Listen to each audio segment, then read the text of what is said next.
Hi everyone, I'm with Yassine 656, a bounty duelist for YCS San Jose and a top 32 finisher.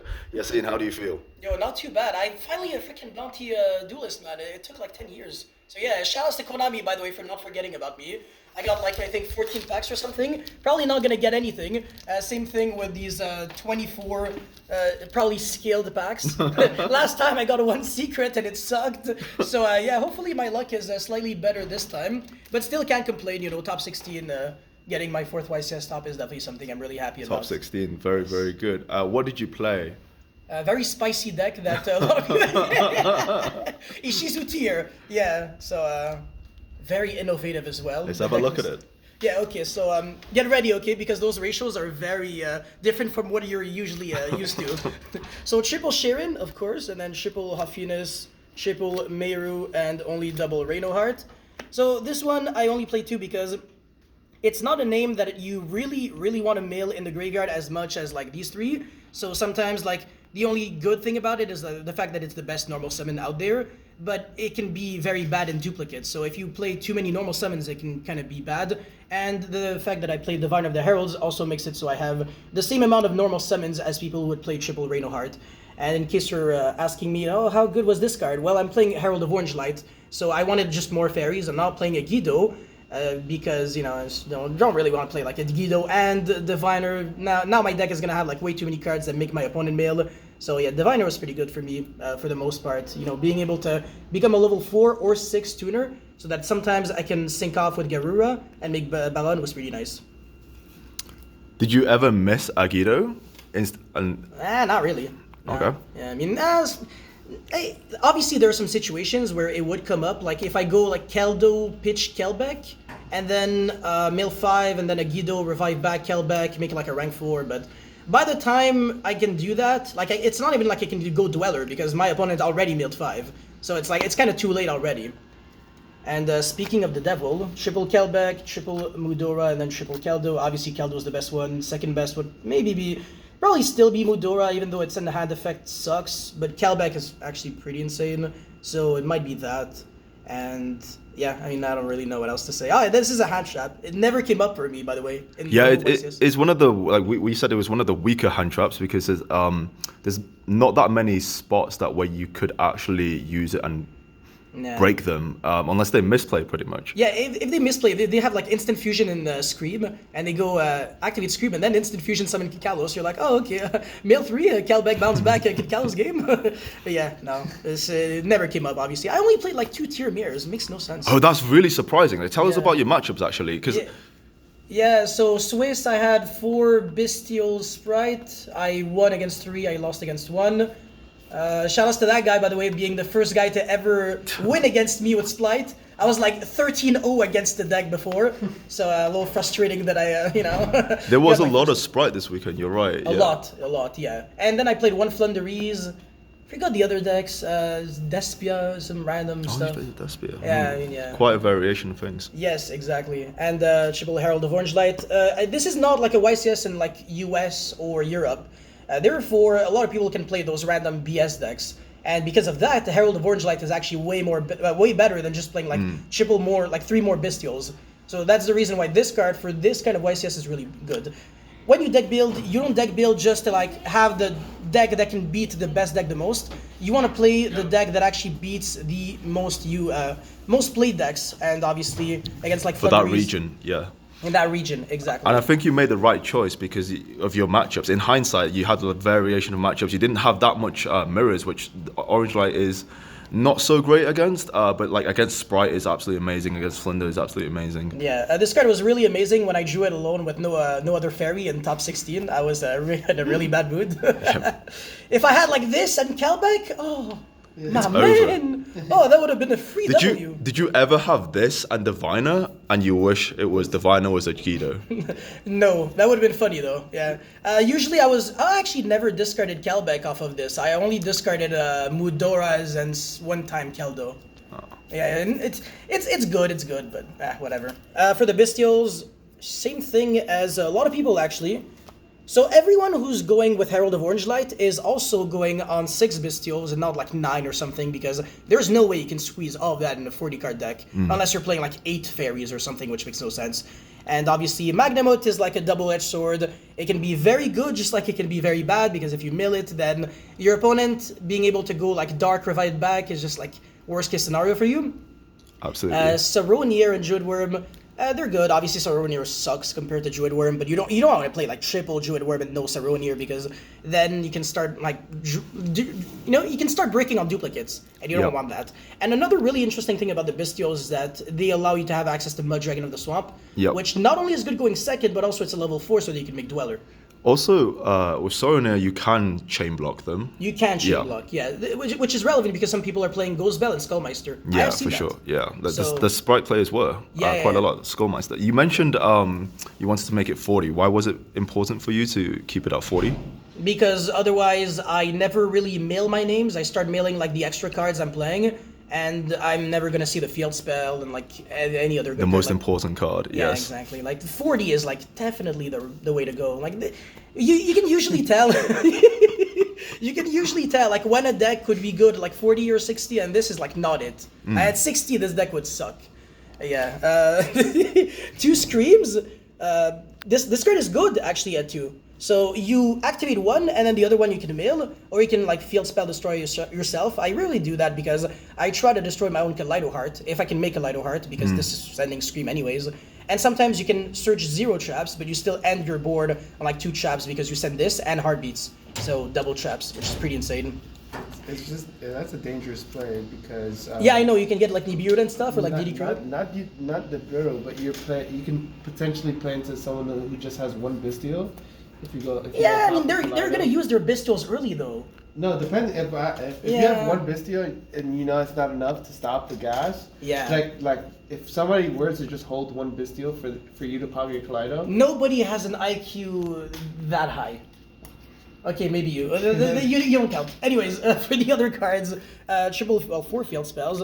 I almost wish this Terraforming could search something else, because there was a game actually. My opening hand was like 3 field spells and like Solic and something else. I was like, you gotta be kidding me, man. I've had those situations as well. You still probably win those situations, but is Bruh.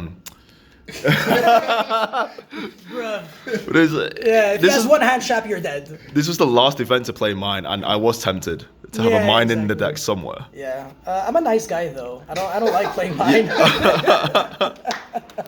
Yeah, and I mean this card's fair. This card's not. So this card should absolutely get banned. Yeah, I don't understand why it still exists. Yo, this last ban list did nothing, man. Come on. Instant fusion, bro. How did I touch? Anyways, Crime and Solic. Yes. Does this need any explanation? Probably not. Oh, actually, I love milling this card. And milling this card sometimes can come up. People would be like, people would be banishing my stuff. You'd be like, effect, recycle back Hoffness.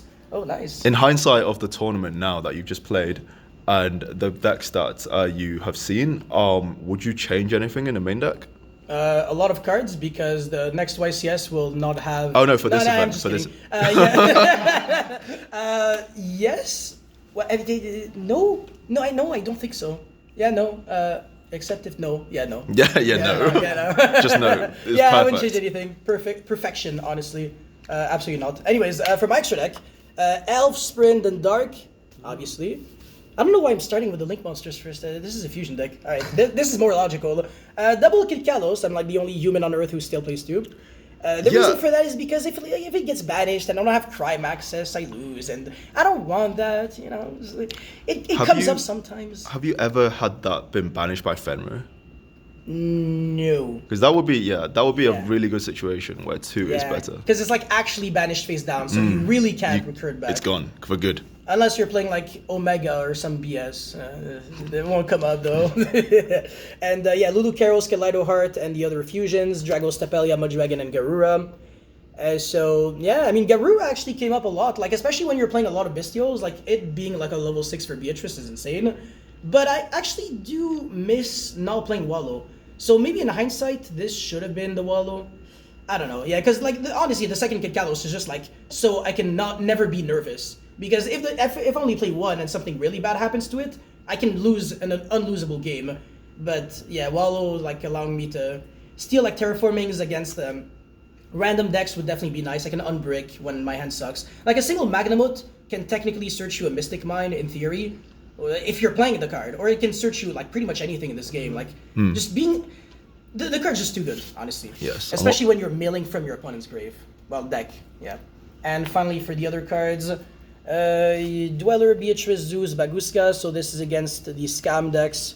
Exorcister, I call them scam decks, bro. They suck, but the only way they win is if they draw a shifter or a Windbear Stagger. Yeah, basically shifter. So yeah, they all suck, and Baguska takes care of them. And then Dwellers for the mirror match. This card should get banned. I don't care what people say. And finally, Beatrice and Zeus.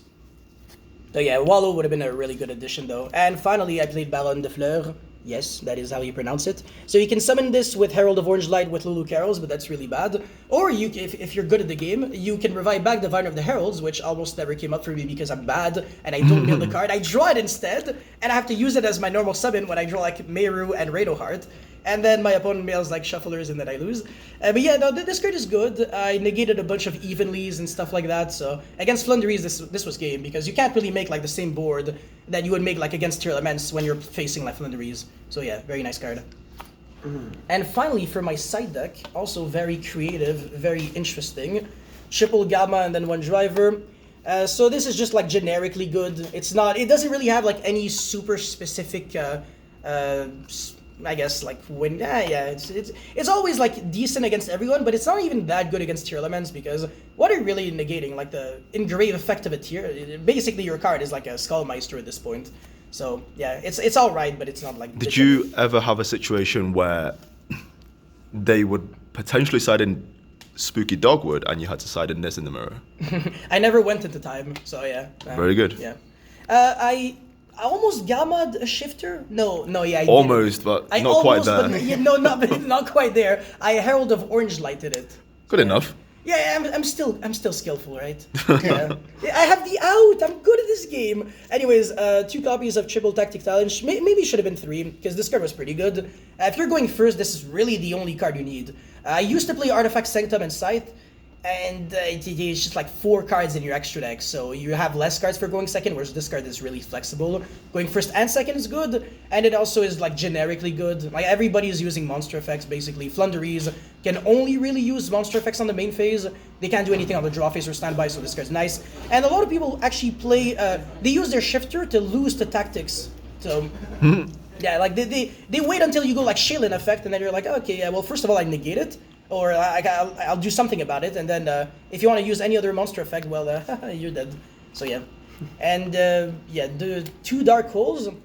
I also play this card. Yes, I know it's a really good card. So you can clear your own monsters and like not lose the Mystic Mine. But I never cited this in because I kept playing against. I mean, it's just gonna get negated by Toad, so I only cited in like Gammas against that deck.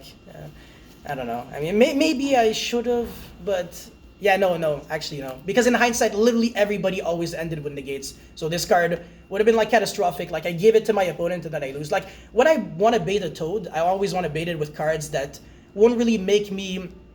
What I wouldn't really lose to. So like if I bait a Toad with like the field spell, Tearlaments, then I don't care. But like if I have to go like Regeki and then my opponent takes the Regeki, then it's kind of whack.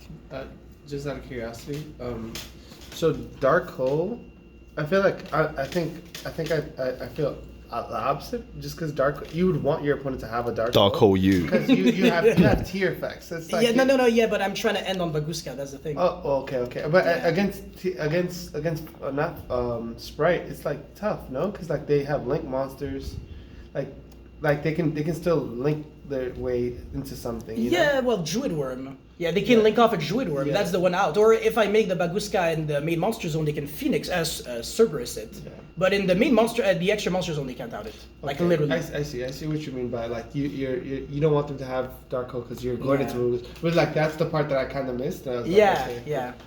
And for the other cards, Duster, Banshee, and Zombie World. This is just so I don't like deck out to Mystic Mine if I want to like side out my Heartbeats, which is a really stupid mentality. So I'll stop doing that.